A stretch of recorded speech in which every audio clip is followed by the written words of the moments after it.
Welcome to the Invest for More Real Estate Podcast. My name is Mark Ferguson, and I am your host. I'm a house flipper. I flip 10 to 15 houses a year. I own 13 rental properties with a goal to buy 100 by 2023. I'm also a real estate agent. I've been licensed since '01. I run a team of 9. We sell close to 200 houses a year. So on this show, we like to interview house flippers, landlords, and the best real estate agents in the business. So stay tuned for some great shows. If you want more information on my rentals, on the numbers, how I buy properties, check out investformore.com.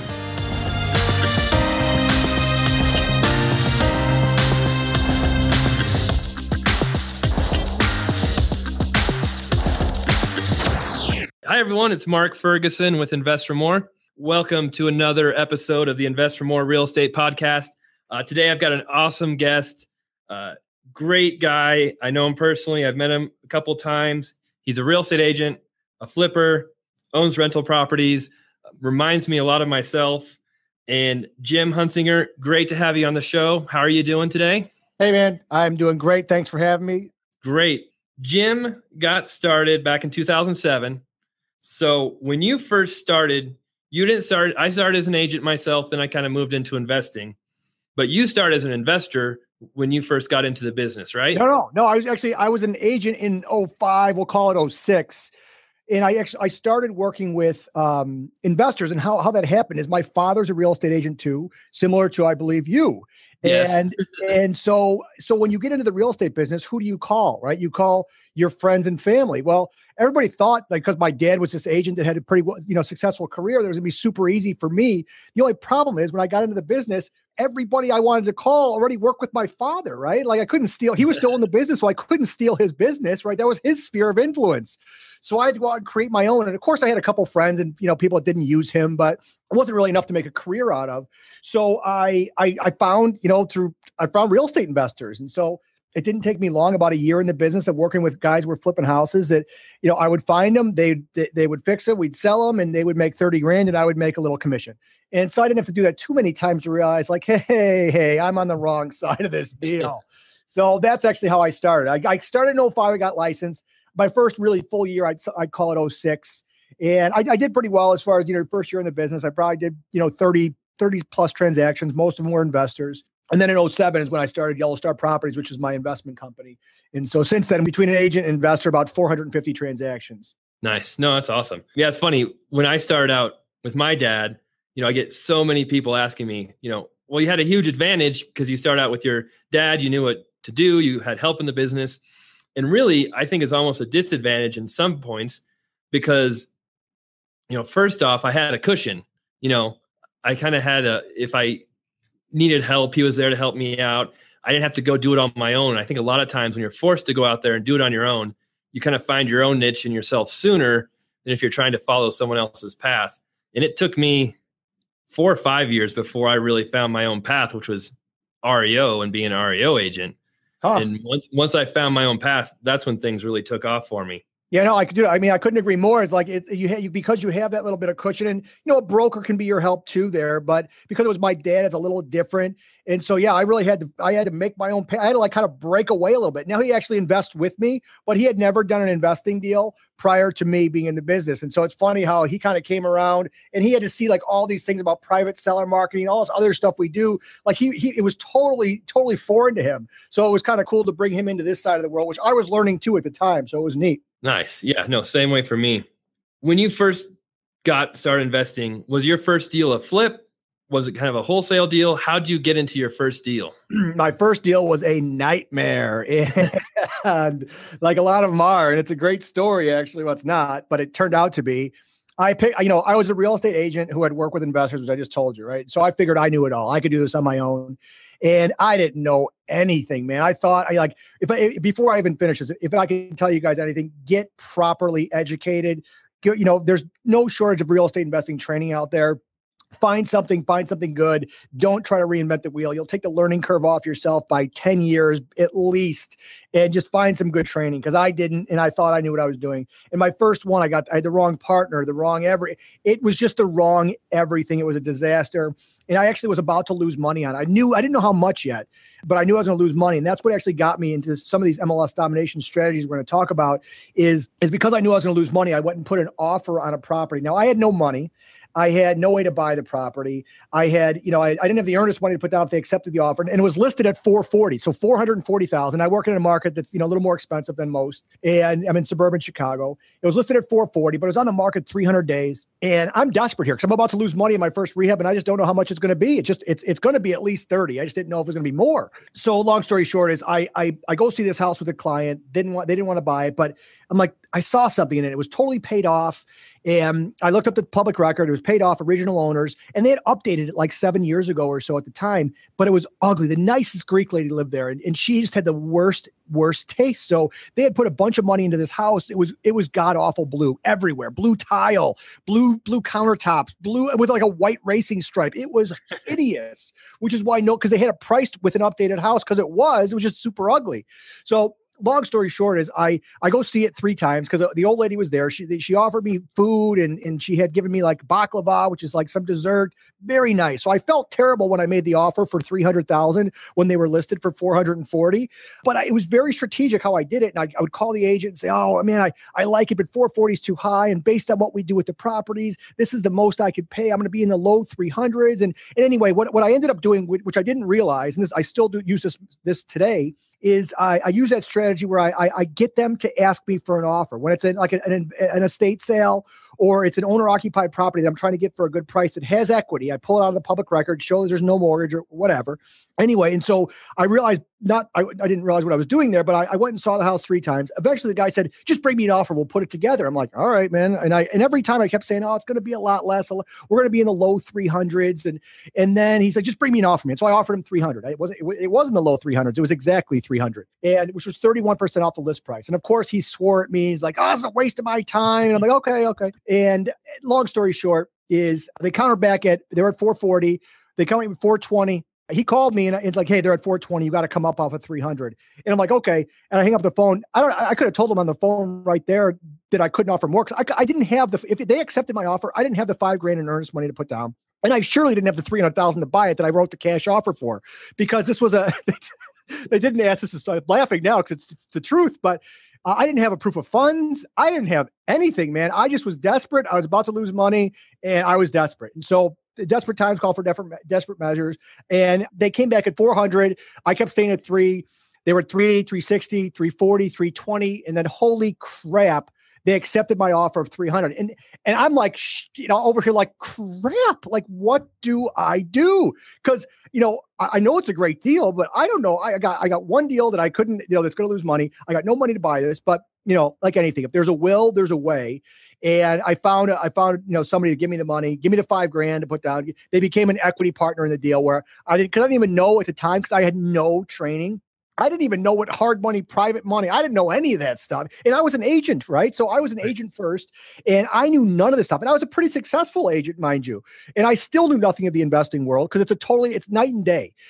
I think being an agent first actually worked against me originally because I had all these preconceived notions about what it was, and it was so different. I'm sure you could have a similar experience with that. It's like night and day from wholesaling to, whatever, you name it. There's all this different stuff. And so I said, okay, I just need a partner. Let's split the profit 50-50. And this is the craziest end of the story. I'm almost done.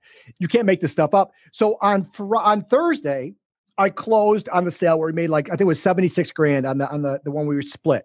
And on Friday, the very next day, I finally closed on my nightmare first deal that I did where I lost $36,000. I'm not even kidding you. It was almost exactly a wash and I've never looked back. So I never lost money. I mean, I've lost money since then. I've made some, bad. If anybody tells you they're a real estate investor, they've never lost money, they're lying, first of all, because it happens to the best of us. You get caught up by a deal, costs more than you thought. It didn't sell for what you thought, whatever. You get caught up and and you'll lose money if you don't. If anybody tells you they've never lost money, they're probably lying, or they haven't done that many deals. Point being, it literally, and I basically washed out of that deal, and I never looked back. So that was my first deal. I lost money on. Second deal, washed it out. They literally closed one day apart. You can't make that stuff up. And I never looked back. And again, I've been involved in about 450 deals since. On the first deal you lost money on, what was your biggest education piece from that deal? What did you learn the most from the one you lost on? Contractor interviewing. That we went through three different. The guy that I had partnered up with, that, he was very successful in his roofing business, and somebody I'd met in, because he was a roofer and, made pretty big money in that business. So I kind of assumed that he knew more than he did. And he led me to believe he knew more than he did too. But I just kind of went along without checking his background more, because he was so successful in that world. And so it turns out he knows nothing, and he knew nothing about design and layout and what the colors they should be. All of the stuff I was, under the impression he knew, from, counters to granite, the cabinets to countertops, to the flooring, to landscaping. I mean, it was a disaster, and I couldn't get rid of him because we were partners on the deal. We had to go through, it was always the contractor's fault. So if you're going to partner with somebody on anything, and like any business thing, you should always do research to make sure it's a good fit. This was not a good fit. It was the only deal we did together.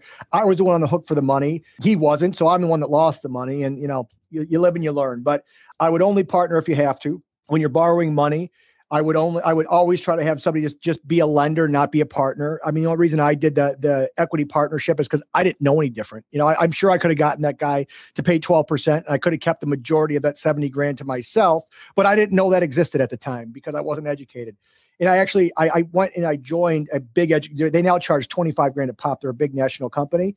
But at this time they were like 10, I think is what I paid, $10,000 for education. The best thing I ever did. I couldn't afford it. I didn't have any money. I put it all on my credit card, but it was the best thing that I ever did because I needed that education. And so since then, I've never looked back. And my entire investing career was built, since 08, really, 07, 08. And you know what happened then, right? It was the beginning of the end, as everybody thought. And that was my, now that the market's picked up a bit, I can now say in hindsight, I liked it better as an investor, not as a homeowner. I own homes myself. So as an investor, I liked it better on the way down. I got to tell you, I mean, on the way up, okay, it's fine, but there's more people were jumping in now, and that's okay. There's nothing wrong with a little competition. But on the way down, man, there were so many deals and so much opportunity. I mean, it was riskier because, if it was worth 300 today, when I was done with it, it might be worth 280. But that's all you did is we evaluated on the way down, right? So if the comps today are 300, and it was, say this was 2009, 10.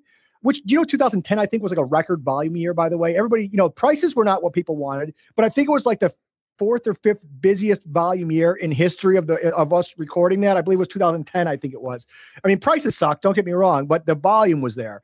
But I liked it. So you used to value, if it was worth 300 today, we'd evaluate it at, 280. And then when we sold that, so I would base my ARV off of 280, even though they were selling at 300. When I was done fixing it up in eight or 10 weeks, I would, list it at 279, gone. Because it doesn't matter.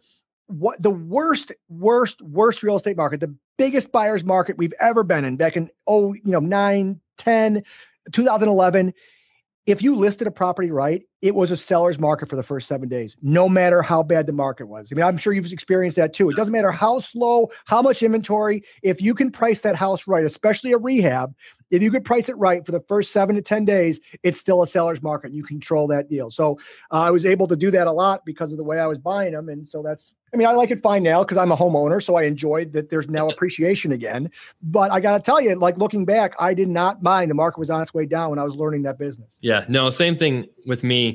We've been flipping through good and bad markets. And yeah, when the market went down, so many people disappeared, investors, homeowners, and there's so many deals. And yeah, you're right. If you just evaluated the exit right, and in our market, prices didn't dive like they did in, California or Arizona. Nevada saw, huge decreases. We saw a pretty steady decrease, so it wasn't as bad here. But we made a lot of money in a down market, that's for sure. Yeah, no, that's true. I mean, I again, except for being a homeowner, I still own a townhome that I'm not quite sure how long I will own that for, because the only time the townhome was worth over $300,000 in the town I bought it in was the year that I bought it. Since then, it's never been worth that. Yeah. That was like 2006. And it's the first house my wife and I lived in. And I told her it'll be like our little keepsake. We'll just have it forever because we owe so much on it.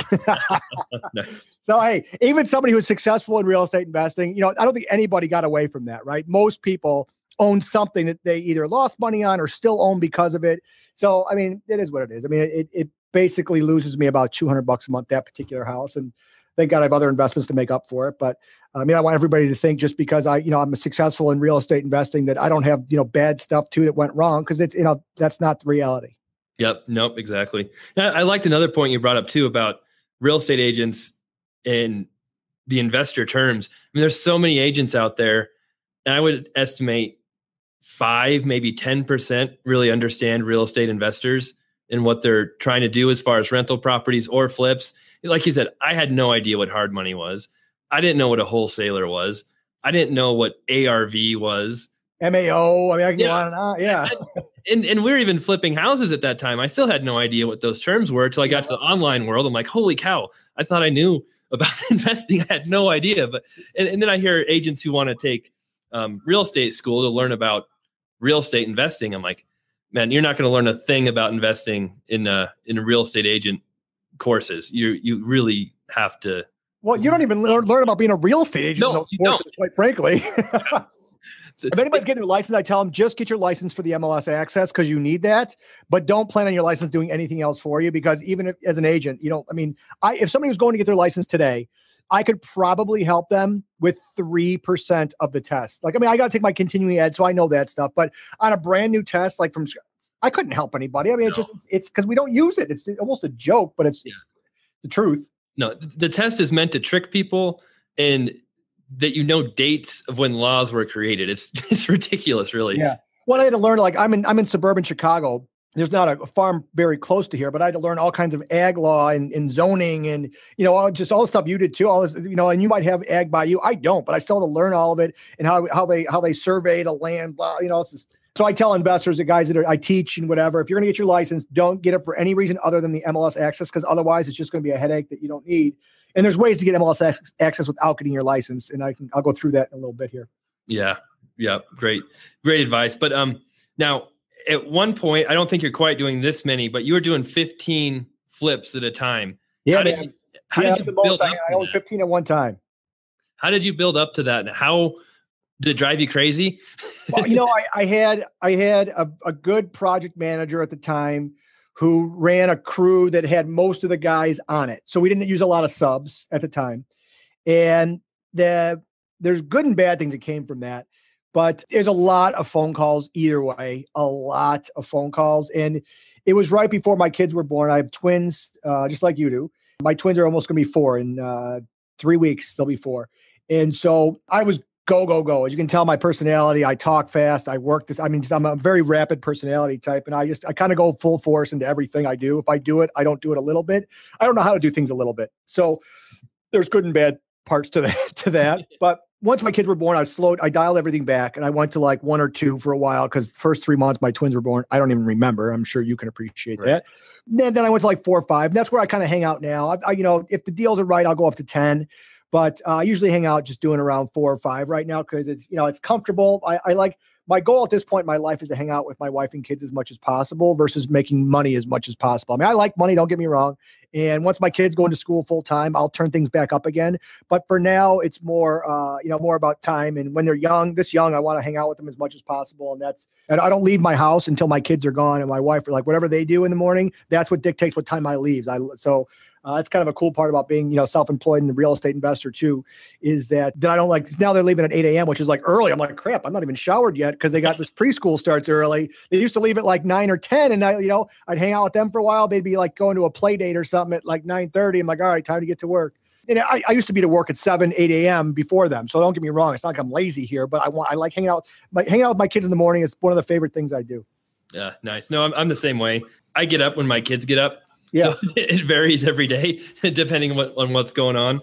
And then, I try to be home by 5 at the latest usually. And it is nice being able to control your own schedule for sure. And like you said, there's more important things than money once you get to a certain point. Yeah, money was a driving force for a long time. It's no longer. I mean, I need money. I want money. I like money. Don't get me wrong, but it's no longer the driving force. It's more about time and family to me. And I mean, I need money, like I said, but right. I like to buy things. I do too. So now, so you're doing 15 flips at one time. Now you're kind of down to 5. You also own rental properties, which is funny. I was asking you how many you have, and you said you have 16 now, which is exactly how many I have. Cool. So when did you start buying your rentals, and kind of what made you jump into that as well as doing the flips? Well, being in, the real estate business, some of them made sense to keep. I saw some, foreclosures come on the market. Like a couple of properties I own a duplex and I own a 2-flat, and they were just beat up foreclosures. So I'm like, man, I could buy these cheap, fix them up, rental quality, and rent them out. These things are, I actually put them into 10-year loans so that they basically were paying themselves off on a 10-year loan, which I'm well into now. So, I think it's like maybe 6 years or so, they'll be completely paid off, and then it'll just be cash flow. And I actually have a 4-unit that, man, this is awesome. This just goes back to one of those stories about knowing the REO agents. And part of, what I teach on my MLS domination stuff, which we'll get to, is how to meet the smaller REO agents, guys doing like 15 or 25 REOs a year. It's my absolute bread and butter of buying my rehabs in the MLS. And I had one of my buddies say, hey, I got this thing under contract. It's listed at $399. And the bank rehab, the whole thing, it's totally rent ready, literally ready to go. You might have to put a roof on it, he said, but you could probably let it go for 3 or 4 years. He goes, it's under contract right now, but they're backing out. He goes, if you jump in at 400, it's yours. We won't even put it back on the market, which happens to be all the time where I have a guy call me with a property under contract that's falling apart. They don't want to reactivate it because they want all the idiots giving them offers again. Right. So they just want to put somebody they know is going to close on into the deal. And I get these calls all the time. It's awesome. And so I'm like, I can't even sell it. I'm like, I want this thing. And so it's a 4-unit, brings in like $6,800 a month in rent. And I have it in a 10-year. I put it into a 10-year loan because it made sense. And that thing is, a cash cow. It's just like, and I did put a roof on it because I don't want to deal with stuff. I like it to be literally turnkey. So the roof cost me like 15 grand because it's kind of a bigger roof. So my buy-in was like $415,000. But I mean, the thing will pay itself off in 10 years, and I'll have about $6,000 a month after taxes. That is cash flow. Yeah, I love rental property. I like money. Yeah. Are you still buying rentals actively now? Or I buy them more. Yeah, I'm more. I moved out to the Rockford market, which is about an hour west of where I actually live, because I can buy them for cheap and 20, 30, 40,000 for duplexes, and they cash flow like crazy. I put them up with a management company I have a relationship with, and that's where I'm focusing now because it just makes sense. I mean, I buy them. They're cheap. They're not huge, but it's a rental community and there's not a ton of appreciation out there, but the cash flow is crazy. Just awesome. So that's where I'm focusing. Not that I won't buy them by me because I'm in suburban Chicago. If a good deal comes, I'm going to buy it. But I actually just cashed out one of mine that was here, a little rental. I bought it for like 70, and I saw the market go up to like 135. I'm like, crap, if I put like 20 grand in this thing, I'd probably make 30 on a little, just a little, tiny house. So I sold it, but I'm going to dump all the money into the Rockford properties because I have a couple that I want to buy and keep because they're good cash flow. Brick duplexes that bring in about $1,100 a month. You can pick them up for like, 35, 40 grand. That's crazy. Money out there, man. Plug you a little bit. You will actually help some investors buy out there too, won't you? You have a few turnkey properties and you're selling. Oh yeah, I'm selling them. It's actually it's difficult for me to sell them because I want to keep them all. Right. But yeah, no, I do sell them too. Because I put guys into them, and I'll mark them up a little bit after I fix them up. So every one of these I buy, even if there's tenants in place, I fix them. I'll put new roofs. I'll put new furnaces. I get them so nothing major is going to need for at least the first 5 to 7 years, and then I will sell them to other investors. That with renters in place, with management company in place. I mean, it's turnkey cash flow, and the first month you buy it, there's money coming in. So it's just there. I started this about a year ago or so, and I've been slowly doing it. And it's just hard for me to sell because the cash flow is so good. I don't want to sell any of them. But that business, I started that business to sell them. Buy them for good prices, fix them up, make a little bit of money, sell them off, still with great cash flow, usually around 13 or 14%. After all your expenses. And so it's still hard for me to sell them because the cash flow is so good. Yeah, I can see why. All right. The final phase, your real estate agent business. Are you still selling actively? Do you have a team? Are you just kind of putting that in the back burner right now? How's the real estate? It's funny that I do sell as an agent still. I'm very, very choosy. I only do a kind of higher end stuff, and it's all referral. I don't work with anybody that's not referred to me. And I'm a Remax agent. I have been for 9 years. And, but I'm very, very picky. Like I just had a couple referrals come in. They were lower end stuff. And I have a buddy of mine who does about, 50 million a year. He's got a huge team, and I refer all my stuff to him, and just, we have an arrangement. But I do take stuff on myself. In fact, it's funny. I just got interviewed to be in Top Agent magazine.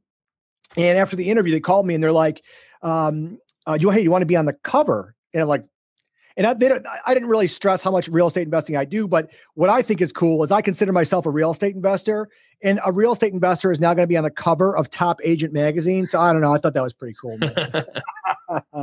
Nice. No, that's very cool. We've talked about your rental properties, your flips, being an agent.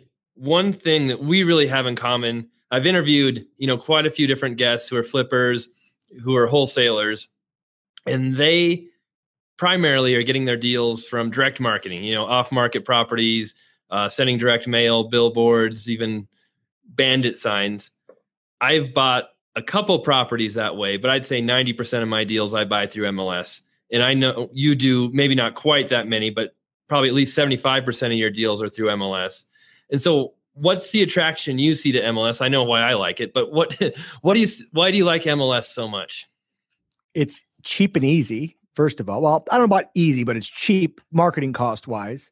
That's not why I do it, but it's a fact of the MLS is once you have the access, the MLS, what I call the MLS is maybe everybody didn't know what MLS stands for, but it actually stands for Motivated List of Sellers. It's a multiple listing service, but I call it the Motivated List of Sellers because you'll never find a larger list of motivated sellers because everybody in there wants to sell. Now, most people's problem with the MLS is they say two things. I hear all the time because I teach on this stuff, right? They either say it's too competitive or there's no good deals. Those things can't work together, right? Because if there's no good deals, it wouldn't be too competitive. What that tells me about people that are either trying or they think it's too difficult is that it's too difficult. That they don't know how to navigate through the system of the MLS to get the good deals. I mean, you get 90% of your deals in the MLS. I get 75% of mine.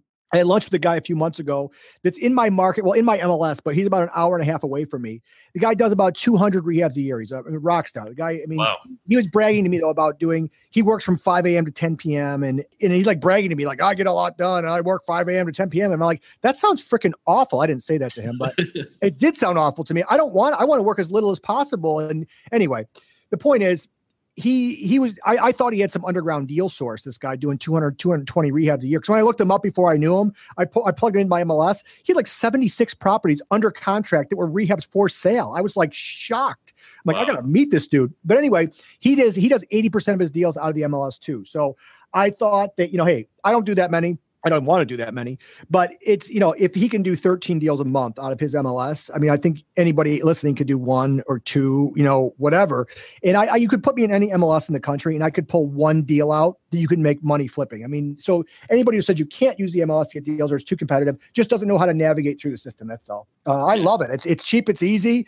It's there. Everybody in there, every single person in there wants to sell their house. Now, what people say is, well, that they can't afford to sell for what we could pay. And that's true. Not all of them, even a very small percentage. Say it's 3%, 5%, whatever it is. Let's just say it's 2%. What do you think you're going to get with direct mail? What do you think you're going to get with bandit signs? What do you think, you're any kind of marketing, you're like direct mail, a good response for direct mail is 3%. That's a good response. That you should be happy with that. And of those 3%, if you can close 10% of those, that's good for direct mail, right? So the MLS stuff, it's no different.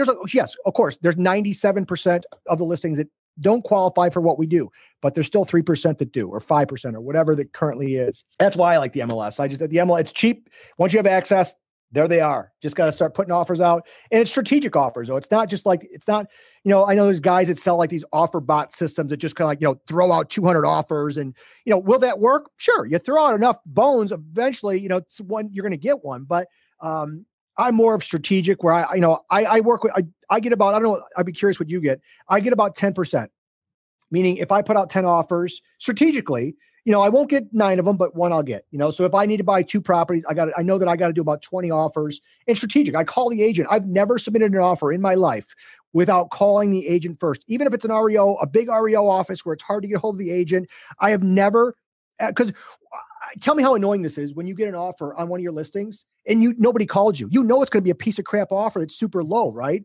So I never want, because I get low offers accepted all the time. My record is 32%. That first one I did, 440 to 300. That's not even my record. That's 31%. So it's close. My record, it was listed for 400 and I got it for 273. And that wasn't by jamming or hiding behind an email or a fax machine. I call the agent. Like I told you, they think I went to the property 4 times. I went there once. It was vacant, perfect, paid off, estate sale, on the market 330 days. Totally ideal. And I call and set up a showing for the next day. And I call the agent and say, we're really interested, but oh man, it's priced high. I like it. And this, my wife, because she's heard me in the car do this so many times, she calls it my acting job, right? Because I'm like, oh, we love it. And all I'm doing is telling what they want to hear. But again, I'm fishing for the agent to say, hey, can you bring me an offer? Bring me an offer. We'll get it together. Just don't be too low. But I want them to ask me for the offer. They can't be pissed off if it's low. They told me to give it to them. So I'm setting them up to ask me for the offer. So this particular one took me 4 times. I went there once. I saw it myself. I'm like, I love this house, but I couldn't pay 400. I could only pay 273. It was paid off, on the market a long time, originally priced at 550, mind you. Wow. The next day I call and schedule a showing. I don't go. It was on a lockbox at dial. They don't know if I go or not. They think I did. After they think I go, I call and say, hey, we're still really interested. 2 days later, I call and schedule another showing. I don't go. They think I go. I call again and say, hey, I love it, but oh man, we're going to be so much lower than 400. I don't want to insult anybody. I keep going back because we really like this house. This is the acting part that my wife said. So is it BS? I guess, but they sold it to me for 273. I didn't twist anybody's arm. They just knew I really liked it, which wasn't a lie. I really did like it. I didn't have to go 4 times to know I like it, but mentally the sellers had to think I went 4 times to get them in the mindset in order to sell me the property for the price I could pay. So all I have to do is stage the offer properly, which I did. And then when I submitted the 273, now the agent did not like that. That was not well received, but they accepted it. Right. So because she took it back, she goes, oh, I didn't know it was going to be this low. And I'm like, this is the key. I say this every day of my life. Based on what we do with the property, this is the most we can pay. I'm not trying to insult you or your clients, but based on what I do with the property, this is the most I can pay. And so I say that every day of my life because I submit low offers every day of my life. Right. And so if it's staged properly, it's received well, and you always have to be super cool. Even when the agent is swearing at you, which has happened to me several times, you have to be super cool and respectful. And just, they don't get what you're doing. Agents don't get what investors do. That's why being an agent first didn't work, because being an agent doesn't work as an investor. They don't know what wholesaling is, and they don't know what private money is and hard money, and they don't know anything about it. So you can't fault them for that. And they don't ever know. The listing agent never, ever, ever knows. Never listen to a listing agent ever, because they never know what the seller is actually willing to take. And so in this case, she called me back in 10 minutes. They'll take it. She was swearing at me on the phone 10 minutes prior. 10 minutes later, after she presented it, calls me and says, they'll take it. How quick can you close? And we closed like 10 days. It was sitting there 300 days in the market. I think we made, I don't even remember that one. That one was a little while ago, a couple of years. We made like 75 or whatever. Either way, it was plenty of, I'm very happy with the profit, and it was sitting there for anybody to go grab. But it was listed at 400. In order to make 70 grand, you had to pay 273, which most people didn't think was possible, but I did. Right. No, that's awesome. And you said a couple of things there that really struck with me. The first thing, if you ask a listing agent what the seller is going to take, legally, that listing agent may not even be able to disclose what that seller told them. No, right. Well, and they probably don't actually know the bottom line, because the sellers think agents are shady. So they don't tell them their true bottom line, because they think they're going to sell them down the river to their buddy who's going to bring in a buyer and steal the house away. Right. Yeah. Right.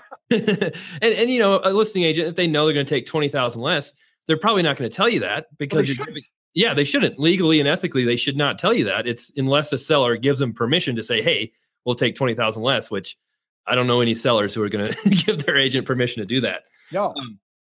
The other thing you said, which was really on point about direct marketing, 3% or maybe 2% of the deals on the MLS, you might be able to flip or get low enough.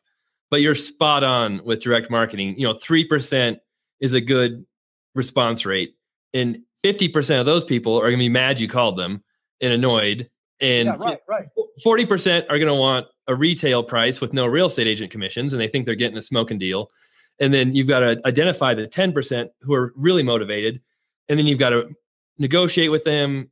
I mean, it's a lot of work. No, right. You got to deal with all the private sellers. You got to deal with their siblings or their kids or whatever else. I have a great story, real quick. A lady died. I was doing probate advertising. Her husband died. I went to meet with the old lady. Super nice. We already talked about price because I knew the market really well. I show up and there was cars everywhere. And I'm like, oh crap. And I go inside and the nice old lady was there. And so were all her kids, cousins, siblings, or spouses, rather. There was about 13 or 14 of them. And the only thing that was missing from the table was the Ted Nugent music playing, because they all had like old style and Winston and Marlboro cigarettes. And it was like something out of a movie. I'm not even kidding you. And so I'm like, oh crap. And they're like looking at me like I'm this vulture, like, you're not going to take our mom's house. This is our aunt, or like, we're all like ready to kill me. And I left with the contract. Now I don't usually leave with the contract because I'm a licensed agent. I don't ever want to push it. We use attorneys in Illinois. So I always say, look, we'll get you an attorney. We'll talk to the, because I want them to feel comfortable. I don't ever want to force the contract because I'm licensed, but I left with the contract that day because they were all ready to kill me. Like literally vultures. Like I'm sure there was guns in the house somewhere. I didn't see any, but I'm sure there was definitely knives. But I left with the contract that day. So they all thought I had never been more transparent in my life because I'm like, all right, I fear for my life. Not really, but I mean, it was a little intimidating, but I said, all right, I'm just going to hear. I think the house is worth, $260, which I would tell anybody. I said, but here's what I'm going to do to it. I got into specific detail about my rehab process, my plan, how much it's going to cost me, the way that I pick out stuff, the way that the target market for the end buyer, the reason I do these, so I overwhelmed them with information and I gave them literally everything that I put into a deal and why I put into it and who my target is. Cause I always have an end buyer in mind when I'm in a neighborhood. So I told them all these details about the finishes they like, and you got to pick the right finishes. Now I didn't tell them my finishes, but I told them you got to pick the right finishes. And if you pick the wrong ones, it could sit on the market, and that's true. So I went through all the details, and I was never more transparent. I said, this is what I expect to profit. Here's my holding. Here's my selling costs. I showed them everything. And they were so overwhelmed by it. And they appreciated it too. At the same time, they're like, where do we sign? That's actually a good price. We're now okay with that price. Where they weren't okay with the price when I walked in the door. They were not selling it to me for, I think it was like 110,000 or something. And they were like, you know what? That's actually a fair price. Thank you for being so honest. And so when you could be transparent like that, and since that taught me something about, I have a lot more transparency in my private seller stuff. But the point is, it's a pain in the ass to do all of that. Yeah. The MLS is a lot easier. I know when I make an offer on the MLS, I don't put as much work into it as you. I usually see the property. I tell my assistant to write up an offer and email it to the agent. And then that's about all we do. So once in a while, I'll talk to them. I haven't written an offer in like 5 or 6 years. I don't even know what our contracts look like anymore. My assistant does that all too. But yeah. I have my whole song and dance. Well, because I don't do it every time, that whole song and dance like that. But, on deals that have been sitting on the market that I know there's equity in, because I've looked up the tax record, to see what they owe and all that business. When I call that pulling deals out of thin air, and I do it all the time. If I need a deal, I'm not kidding. I can go into any MLS in the country and I could run a few different, searches and be able to pull up. Now I got to do my song and dance. There's no question about it. Like, to be able to get that price right, but I could do it anywhere. I've done it. I do it every year. I find one or two that it's like, all right, I need a deal. Let's go fishing. I call it. I go on the MLS. I start looking at, I start with the market time, how much market time they have. Like, let's just do 300 days. Okay, 300 days. Here's a bunch. Okay, so we'll take these 10. I'll send it to my assistant. I said, send me all the ones that have no mortgage. We start there. So then I look at the ones that have, okay. So then no mortgage. So then I will go see those properties and actually take a look and say, okay, these are actually. So then I'll feel out the agent. I'll call for feedback. I always give really good feedback. Well, one, because I'm an agent and I hate people that don't give feedback. But I've realized giving good feedback gives you so much credibility. I give incredible feedback, even to REO agents, because you want to make some friends in the REO business. Give them very solid feedback to take back to the asset manager, because you might not be able to buy that property today, but you might be able to buy it in 6 months. And even if that property doesn't work out, if you give an REO agent very solid feedback that helps him get price reductions, he's going to like you, right? So that's actually kind of an in of how I've met a lot of the REO guys. It's my little secret, actually. How I've met a lot of these smaller REO agents in my market is even the properties they had that were listed that I didn't want. I scheduled showings within a week period, about 4 or 5 showings, and I gave phenomenal feedback as to why it was overpriced and what I could pay, why I could pay, and it helped them get a reduction, right? But what I was doing is the next week, so I did this all in a week, gave really good feedback. Now I know that my name is right in the forefront of his mind, right? So a week later, I said, hey, I saw a bunch of listings last week. None of them really worked for me. I sent him an email, or I tried to call him. None of them work for what I do. They're all a little overpriced, but I see you list houses in the market that I buy, and I'm a licensed agent, but I'm a rehabber. Maybe we could grab a cup of coffee or get lunch. I have never had a guy say no after I just gave him very solid feedback. So you want to get your foot in the door. Everybody says, oh, well, I don't know. I'm new. I'm a nobody. I don't know anybody. I didn't know any of those guys either. I still do that today. If it's a new REO guy that I don't know, that I see doing 10 or 15 deals a year, you better believe I'm going to do that same strategy to meet that dude.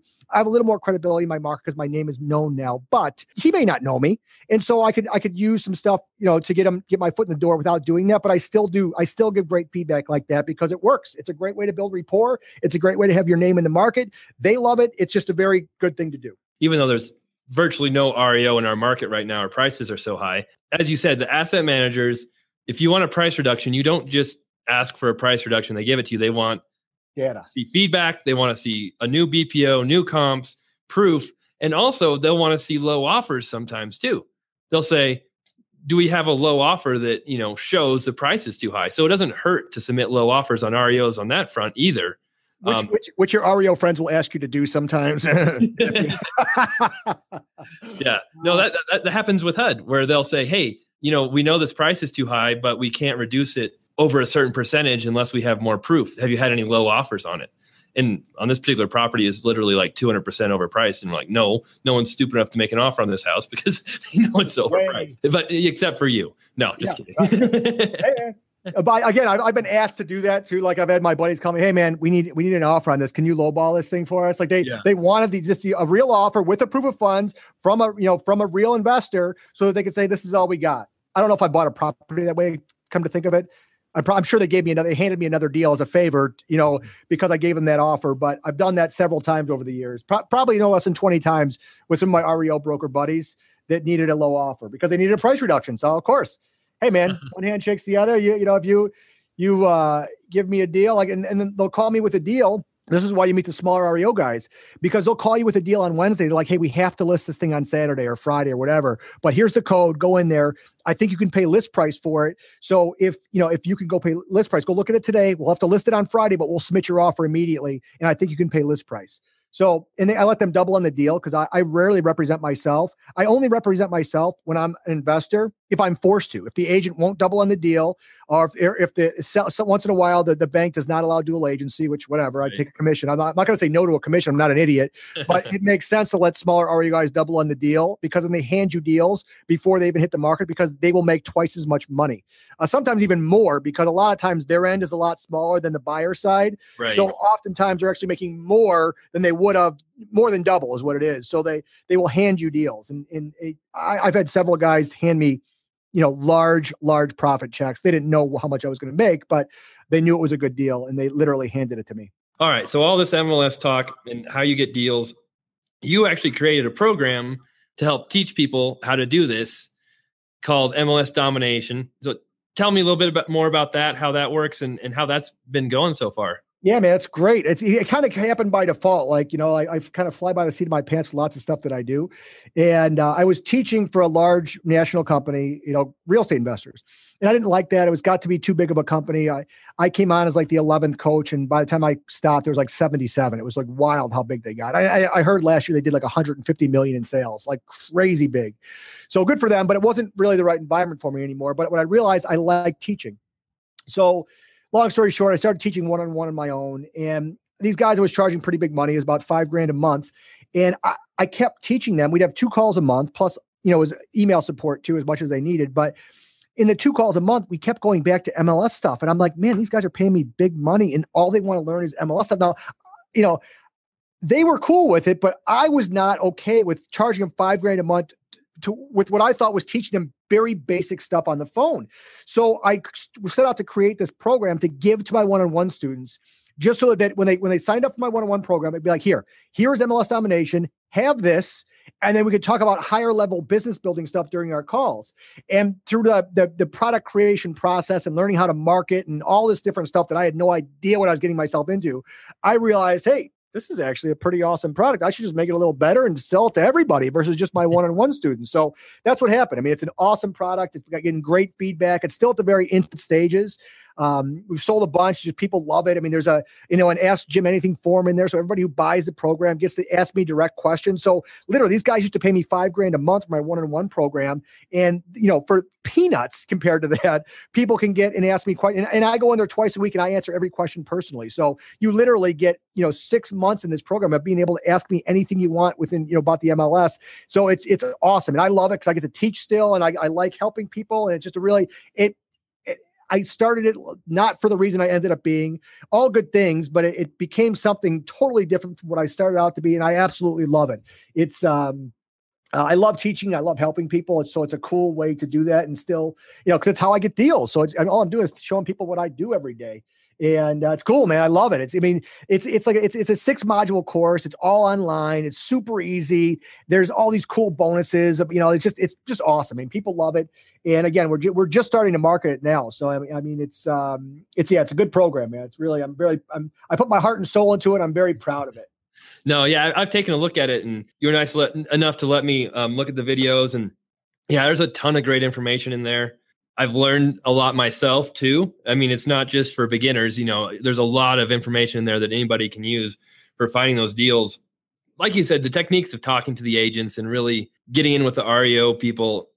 If you can do that, it's a huge advantage. It really is. Yeah, great program. One thing I wanted to ask you too, do you ever pay over list price? We talked about getting less than list price. Are you seeing awesome deals where you're paying more than list price? You're getting involved in multiple offer situations too? Yeah, all the time. I mean, I people like to hear the discounts, and that's what paying over list price for a listing is not sexy. Getting it 32% off the list price, now that's sexy. But I pay over list price all the time. I'd probably say as much as more. I would say more than not. More than getting the deals lower.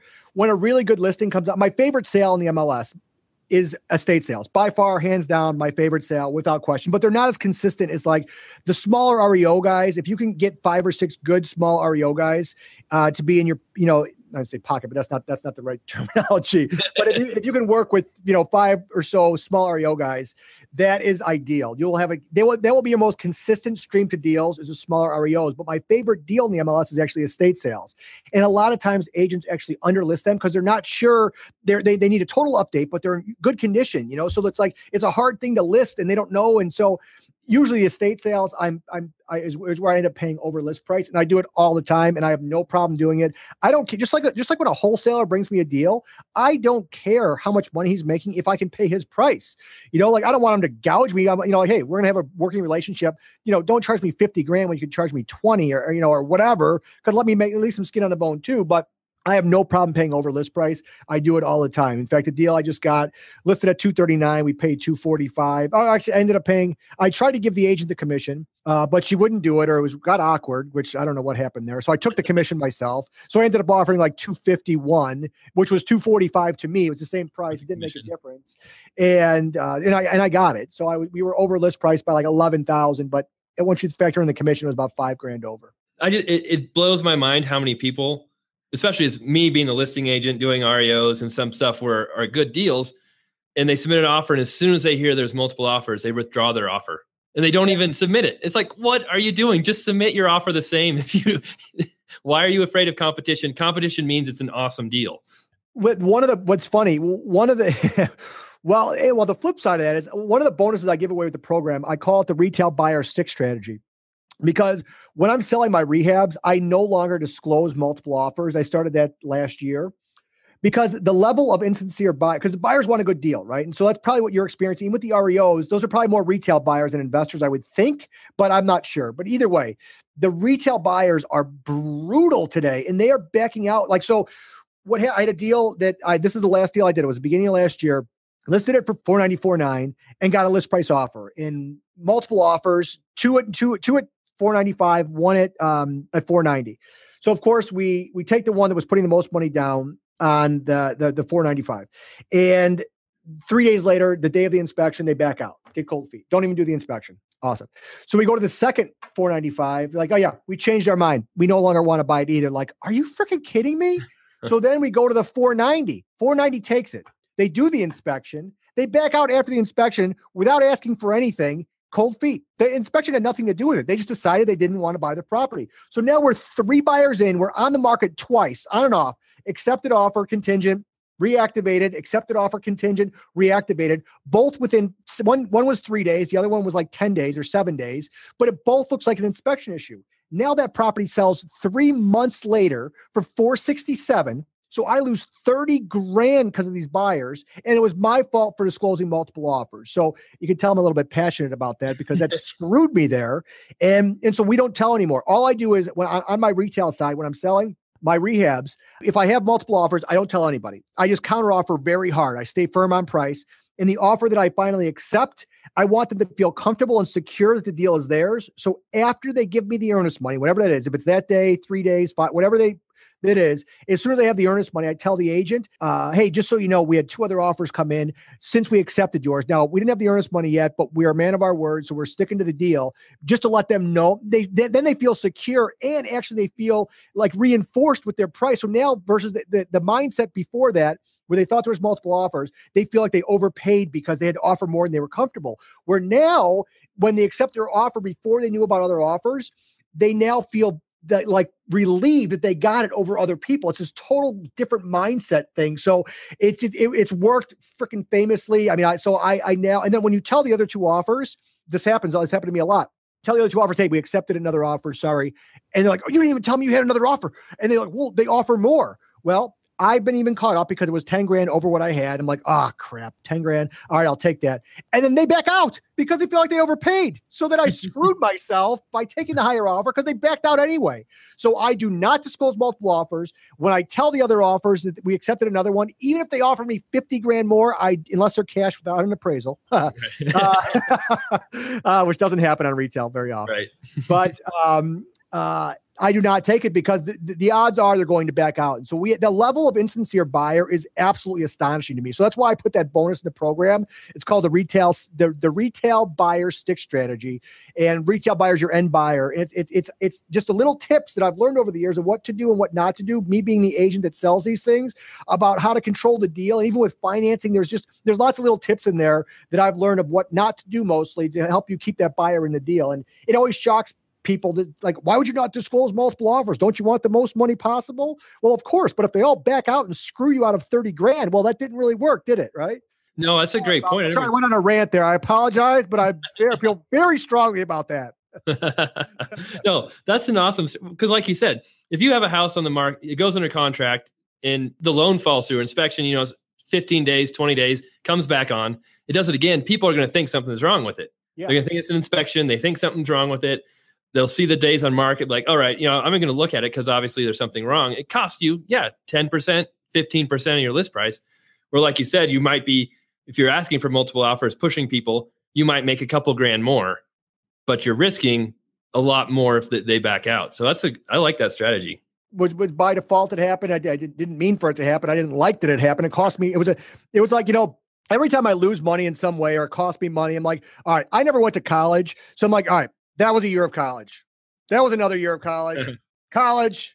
That's how I keep myself sane so I don't go crazy. Because otherwise, I say, okay, I've lost a couple 100,000, maybe. I don't know. I don't really keep track. College. I went to Harvard, actually. Is where Nice. Oh, all right. So we've been through the flips, the rentals, your program. I think that's about all I wanted to go over. You've done a great job. If people want to get a hold of you, what's the best way for them to contact you? They can go to my website, just my name. It's jimhuntzicker.com. It's JimHuntzicker.com. You can get a hold of me to contact Jim. You can email me or contact me there. There's information on MLS domination there as well, and some of my mastermind programs and some other stuff that I do. You can pretty much find out anything about me there. But I appreciate it, man. It's been a great call. Thank you. Nice. No, thank you. And we'll have links to your pages and everything so people can get in touch with you. But yeah, thanks a lot for taking the time out. I really enjoy having guests where I learn a lot too. So, and I learned a lot from some of your strategies. I appreciate that. Thanks a lot. And I'm sure we'll be in touch soon. And I appreciate your time. Thanks, buddy. All right. Take care.